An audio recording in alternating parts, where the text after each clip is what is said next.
Bismillahirrahmanirrahim. Assalamualaikum warahmatullahi wabarakatuh.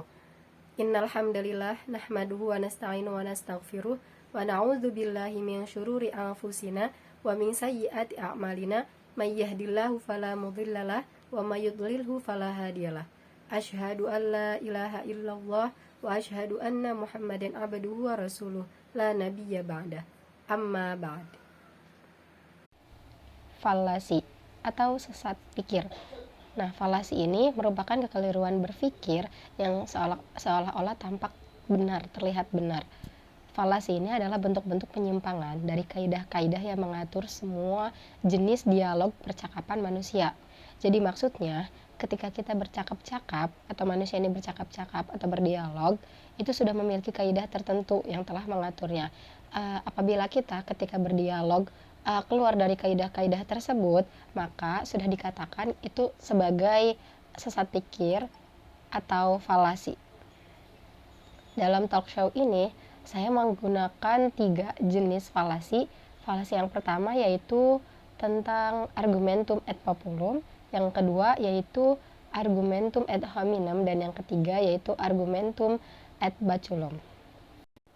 Yang pertama yaitu argumentum ad populum. Populum ini berasal dari kata populus yang artinya rakyat atau massa. Argumentum ad populum ini berarti argumen yang dibuat untuk menghasut suatu massa atau kelompok tertentu gitu, yang tujuannya untuk mempengaruhi emosi mereka dengan alasan bahwa pemikiran yang ada ini melatar belakangi suatu program untuk kebaikan kelompok tersebut gitu. Padahal tidak ada kepentingannya sama sekali, tapi untuk keuntungan satu pihak saja gitu. Nah, dalam hal ini pembuktian logis tidak diperlukan atau tidak digunakan. Yang penting ialah menggugah perasaan massa atau kelompok tersebut tadi. Nah, tujuannya itu untuk membakar semangat dan membangkitkan semangat atau emosi orang banyak tadi gitu ya, agar memihak atau menerima pernyataan dari pihak tersebut. Seorang penceramah, contohnya seorang penceramah yang berusaha untuk memikat hati manusia gitu. Nah, dia menggunakan contoh para nabi gitu kan, tapi tujuannya hanya untuk membuat jamaahnya itu senang, bukan untuk supaya jamaahnya ini merasa atau mengamalkan dari kisah-kisah nabi tersebut. Kurang lebih seperti itu. Itu sumber yang saya dapatkan. Contoh yang saya dapatkan sebagai sumber membuat esai tentang argumentum ad populum ini. Sedangkan contoh dalam kehidupan sehari-harinya, atau yang lebih tepatnya yang pernah saya alami, yaitu ketika dalam suatu forum debat, pasangan calon presiden menjanjikan suatu program yang akan menguntungkan suatu rakyat tersebut gitu. Tetapi kenyataannya setelah ia terpilih menjadi presiden, dia tidak menjalankan program tersebut.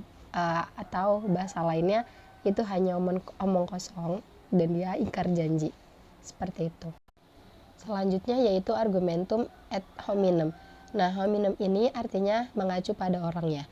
Nah, ad hominem ini berarti upaya seseorang dalam menerima atau menolak argumen tertentu, tetapi bukan berdasarkan argumentasinya, tetapi berdasarkan siapa yang berbicara, bagaimana karakter orang yang berbicara tersebut, apa pengalaman yang pernah dialami oleh si pembicara tersebut gitu. Nah, sesat pikir ini terjadi ketika seseorang melontarkan alasan penolakan argumentasi bukan bertujuan untuk membantah gagasannya, tetapi hanya untuk menghina atau mengejek pribadi orang atau lawannya, seperti itu.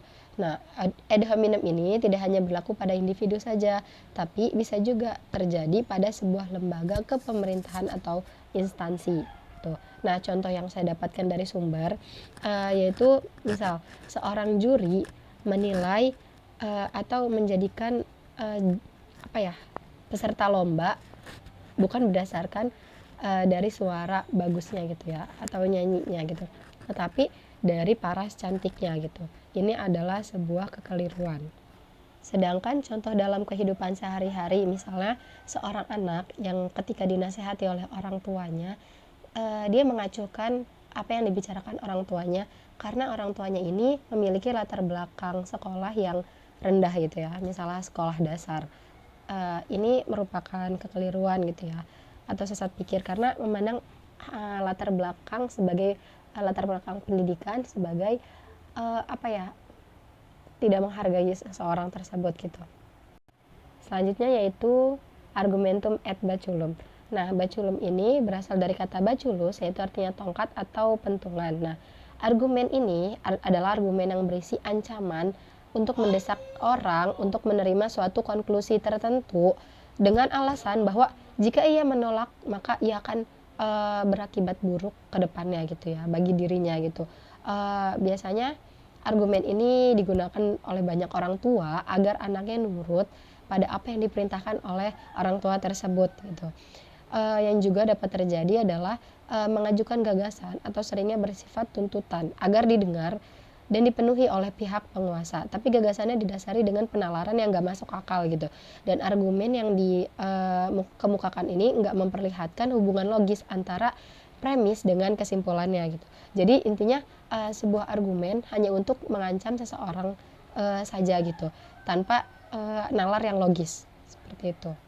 Oke, contohnya yang berdasarkan sumber yang saya temukan, misal seorang miliarder kepada seorang redaktur surat kabar gitu yang hendak memberitakan perihal tentang peristiwa yang menimpa anak dari si miliarder ini gitu. Kemudian seorang miliarder ini berkata kepada redaktur, "Saudara redaktur, pasti Anda sependapat dengan saya bahwa peristiwa yang menyangkut anak saya ini terlalu kecil nilai beritanya bagi surat kabar sebesar surat kabar Anda ini. Bukankah saya setiap tahun menghabiskan jutaan rupiah untuk biaya pemasangan iklan pada surat kabar yang Anda pimpin?" Nah, jadi maksud dari miliarder ini tujuannya untuk mengancam untuk jangan menyebarkan surat kabar mengenai skandal anaknya gitu. Karena jika tidak, kemungkinan dia akan tidak akan bekerja sama lagi dengan redaktur surat kabar ini. Kemudian contoh yang sering saya temukan dalam kehidupan sehari-hari, misalnya seorang anak yang tidak mau makan gitu. Kemudian orang tuanya mengancam bahwa tidak akan memberikan uang jajan jika anaknya tidak mau makan. Kurang lebih seperti itu. Terima kasih.